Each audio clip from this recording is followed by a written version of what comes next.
Appreciate. So, as many people know, sometimes teens are still learning how to respond timely.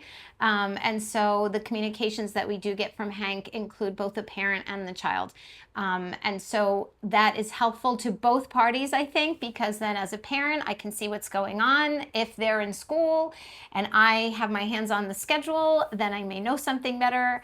But it also gives them the opportunity to also learn how to manage their schedule and connect and respond timely. And those are also skills that are great to learn while you're in school and you are accountable to someone else who's waiting for you to be there. So those are just great aspects that you wouldn't even expect. Especially with talking to my grandparents, and because a lot of my relatives are getting older, it's definitely easier to talk to them. And also just like random people I find on the street that might be older than me. It's definitely easier.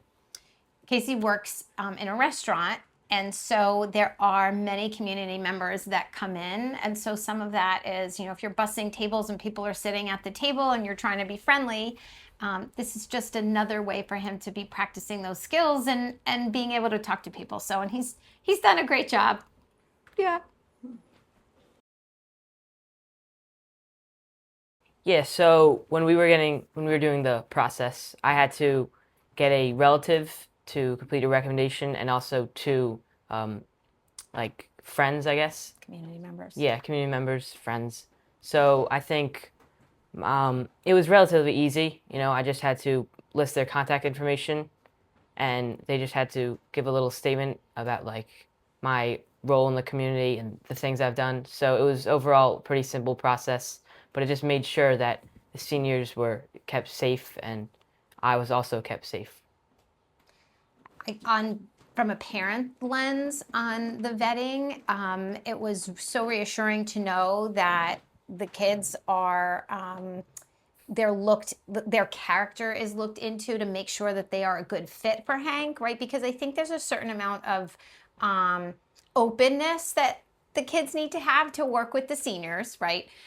So it was great. Casey had to list his references, and then those people could speak to the kind of kid that he is. On the other side too, what I had learned, which was a nice surprise, was that what was great was that the organizers would vet the seniors just to make sure that those environments were constructive and safe for the kid, because you are dropping your kid off and leaving them with someone. And we were able to meet the senior, at least at the first visit, which I loved. So I got to meet the person that he was working with. And that was just really nice to know who your kid's working with, what they're doing. That was another great surprise and a good, I think, a healthy aspect of the program as well. So we were happy with that. Yeah, so I think it was over a year ago, but we had a meeting here in the area. Senior center, yeah. Senior, and we just discussed all like the different, I guess all the different activities that I might be doing, all the different my responsibilities, everything important pretty much. But it wasn't too. Emergency. There was coverage on emergency planning should anything happen, safety, just things that you just want to make sure that the kids were prepared, just in case. Hoping never to have to use any of those plans, but it was good that the kids got to learn. Okay, here's what you do in these scenarios.